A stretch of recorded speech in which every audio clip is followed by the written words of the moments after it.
De nuevo nos encontramos en la otra parte de Black Maria y traigo como siempre mi mano derecha de muchos años y ahora la comparto con ustedes, que es Luis Alberto Álvarez, en mi colección de fragmentos del colombiano de los años 80, muchas cosas que nunca se publicaron en los tres tomos que hay.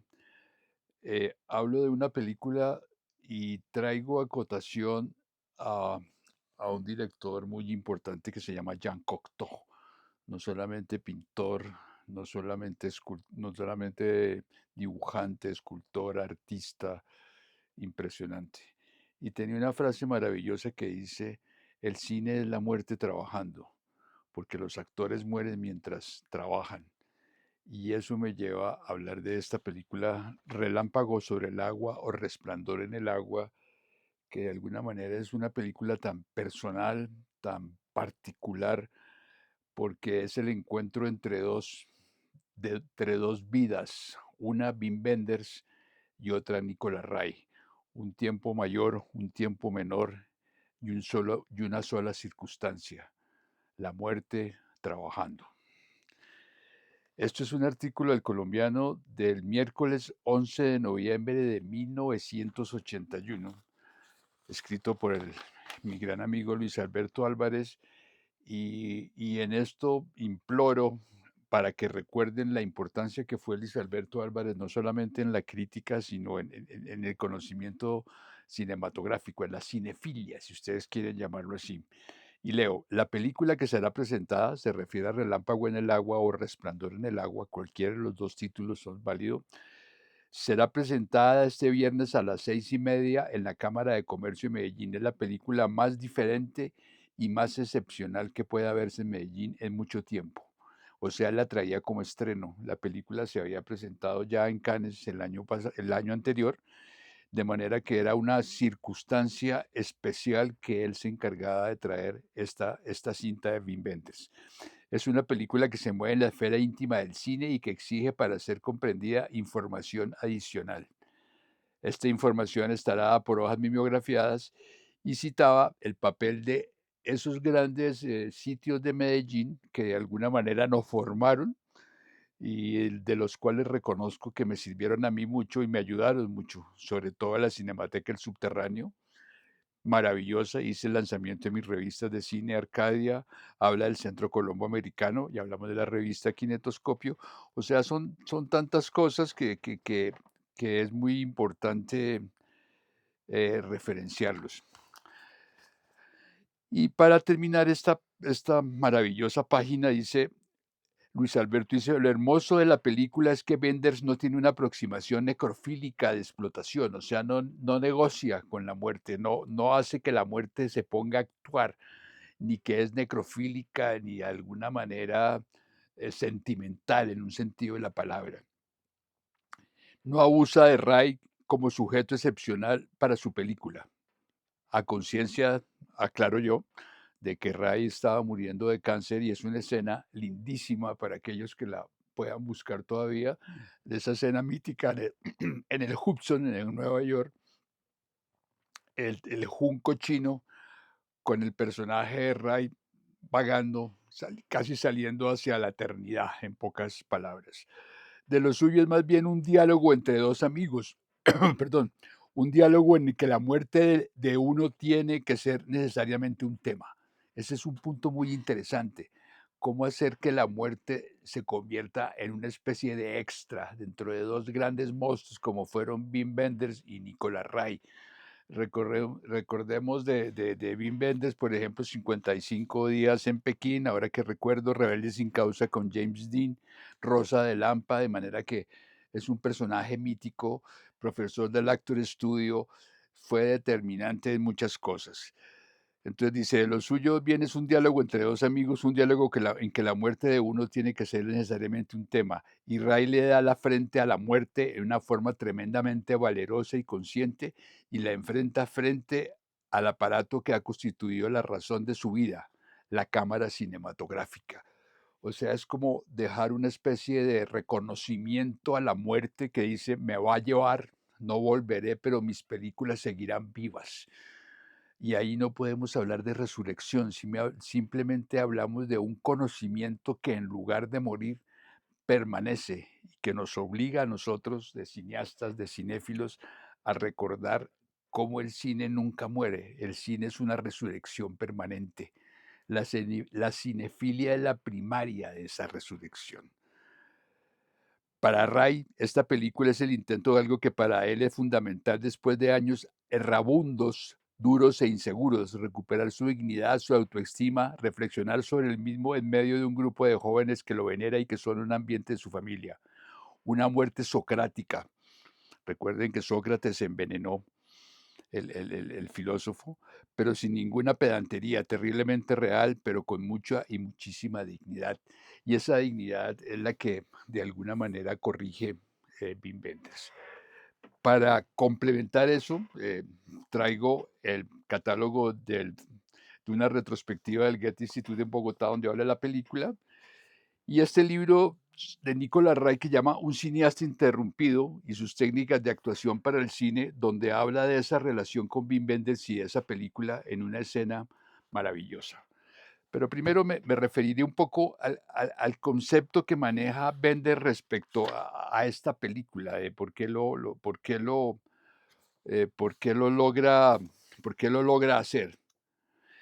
Y hay un punto interesante, aclarando, de la cinta hay 2 versiones, una que se presentó en Cannes y que tuvo un premio, y otra que se hizo luego, porque él no estuvo de acuerdo con el planteamiento en que su editor le dio. ¿En qué sentido? En que en ese momento iba a empezar a rodar Hammett con Ferry Forrest, coproducida por Francis Ford Coppola. Y dice, una vez acabada la filmación por el motivo mayor de que Rey había muerto antes de finalizar, nada se procedía a ordenar y dar forma al material. O sea, el material seguía virgen. Ray había muerto, pero él seguía vivo. De alguna manera, era inmortal. Y sigo pensando eso. Benders ya no podía soportar seguir su trabajo en una película que no era la que él había empezado a hacer con Ray y que le aterraba, comillas, la actual Light Over Water, o sea, relámpago en el agua. No es la película inacabada de Ray Bender, sino una ficción sobre el encuentro de esos dos hombres para hacer otra cosa, una película que nunca llegaron a hacer.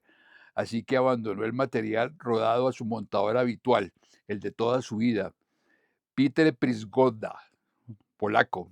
Montó el material durante un año. Lo que entregó fue la primera versión, y esto es importante, en Cannes en mayo de 1980, provocando, como se dice, reacciones encontradas. 1980 Cannes, 1981 Colombia, Medellín, gracias a Luis Alberto Álvarez. La copia había salido justo a tiempo del laboratorio y Bender la vio por primera vez, junto con el público del festival. Estaba en Cannes. No le gustó, abro comillas. Peter había montado la película en tanto que, y como documental, con la actitud de que se siente obligado y responsable hacia la verdad latente de las imágenes. ¿Cuál era la realidad de esas imágenes? Benders quería hacerle un homenaje a su gran amigo que ya había trabajado con él, el amigo americano. ¡Qué película tan maravillosa! Pero no quería colocarlo como una especie de ofrenda, ni una especie de pesimismo de alguien que se iba a ir, sino lo quería mantener vivo aún así estuviera en una situación crítica. La historia en la que nos habíamos mezclado Nick y yo, y la ficción en la que habíamos intentado transponer nuestra realidad continuamente. Cierto que la película había sido guiado por nuestra realidad, pero nosotros habíamos aportado un esfuerzo constante para convertirla en ficción. La muerte como ficción, la vida como ficción, la inmortalidad como ficción, o al menos para hacerla concebible en tanto que la ficción existe. Así que Bender se encerró en una sala de montaje y afrontó a Nick, y asimismo duró otros 3 meses para salir con un film bastante diferente al anterior. Una vez más, el documental, o un tiempo obvio problemático, cede paso a una concepción ficticia, quizás para expresar mejor mismo que pretendía retratar un documental hecho con idénticos elementos. Benders ha querido presentar una película de notable heterogeneidad, Sí, no podía ser lineal, un fin que señala su propia imposibilidad, y la imposibilidad era ver morir a su amigo Nicolás Ray. Ahí está la imposibilidad, cómo la ficción es tan imposiblemente posible. Ese es un dato interesante. Y entonces, dice Woollicher, Benders opta por acentuar, resaltar y explotar la hibridez que no puede pasar de fragmentos. Aquí aparece la fotografía. O sea, Benders invade la vida. La película son también una analogía a la enfermedad que sufre Ray, pero sobre todo la nueva enfermedad que amenaza el cine, el video, que en últimas Benders lo tuvo presente y trató de mantenerlo, y lo hizo en un encuentro, en uno de los, recuerdo que hizo un programa hablando sobre ese concepto cuando descubre el video en un encuentro en Japón. Dice, una representación teatral del diario de Nick, o sea, de Nicolás Raer, escena de Shakespeare entre Romeo y Nick. Benders se sale de su papel y aparece en el lecho de Nick, en etcétera. O sea, ellos montan su propio teatro, que era lo que le gustaba a Nicolás Ray. En relación a eso hay muchas cosas que decir, y aprovecho nuevamente para tomar a Luis Alberto y descubro en esta página sobre cine un texto espectacular, se llama Sobre el relámpago del agua, el título se llama La terrible frivolidad del acto de morir. ¿Y sabe quién lo dice? Bernardo Bertolucci, que también murió en una situación bastante deplorable en una silla de ruedas ya miserablemente honesta, por decirlo de alguna manera. Y dice Bernardo Bertolucci al respecto, retomando también las palabras de Wim Wenders, la situación de Nicolás Ray. Tarde en la noche o tal vez al amanecer, un taxi se detiene en algún lugar de Soho. Está recogiendo elementos que trató de hacer Wenders como una recopilación de hacer una puesta en escena con su amigo Nicolás Ray. Un hombre de impermeable con cara inexpresiva y una maleta en la mano desciende y se dirige a una puerta. Podría ser un asesino salido de una de esas inolvidables películas de la serie negra, cuyos títulos nunca se recuerdan, pero sí su atmósfera, su luz e incluso su poética, falta de medios que dejan en uno una marca indeleble. Y aquí saltó un poco. Pero el hombre del impermeable no es un asesino a sueldo, es Wim Wenders, que llega donde Nicholas Ray para hacer con él una película sobre las últimas semanas de su vida, paréntesis, o sobre sus últimas horas, pero en el cine todo se mide en semanas, dice Bertolucci. Así como toda película sobre la vida está ligada inevitablemente a la idea de la muerte, así esta es una película sobre la muerte que abraza la vida, que se abre a un mundo de intensa vitalidad, que no es otra cosa que el anhelo de la vida, como se vive, pero también la intimidad, la que se pone en palabras o en imágenes. Pues es una de las mejores definiciones del cine que he podido ver y que tal vez será inmortal. La película sigue el progreso de la muerte. Esta vez realmente la observa mientras trabaja en 35 milímetros y en video, en una especie de continuidad orgánica interna y externa. Benders y nosotros con él nos familiarizamos con el sentimiento de la muerte, con la idea de que nadie, ni el que hace una película, ni el que la ve, son inmortales. El único que sería inmortal sería el cine. Y entonces nos sensibilizamos para las imágenes, las imágenes de ese famoso junco chino que parece materializarse en las imágenes de Nick o el recuerdo de Nick. Las, Nick el mismo cuando escupe el micrófono a Robert Mitchum para que regrese a casa cojeando del rodeo, en una escena de vaqueros maravillosa. Me pregunto por qué me conmoví tanto con lo que vi y sentí en esa película, dice Bertolucci. Nick está rodeado de amigos, de afecto, de recuerdos. Wim Wenders está dolorosamente solo y silencioso, hundido en el trasfondo, y ahí se entiende por qué hace una segunda versión no de acuerdo con su montajista, porque le quitó el alma a ese personaje de Nick, que para él era muy importante.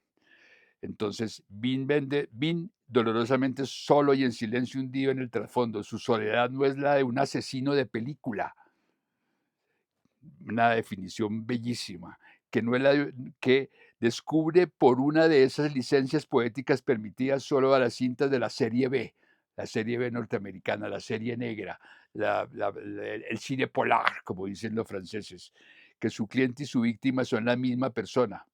Y aquí me hace recordar esta escena de Bernardo Bertolucci en El Conformista, cuando era amigo de Glauber Rocha, el director brasileño, en la cual Jean-Louis Trintignant es una especie de sicario, literalmente, llama por teléfono para preguntar dónde hay que buscar al que hay que asesinar y resulta que el teléfono que le dan es el de Jean-Luc Godard.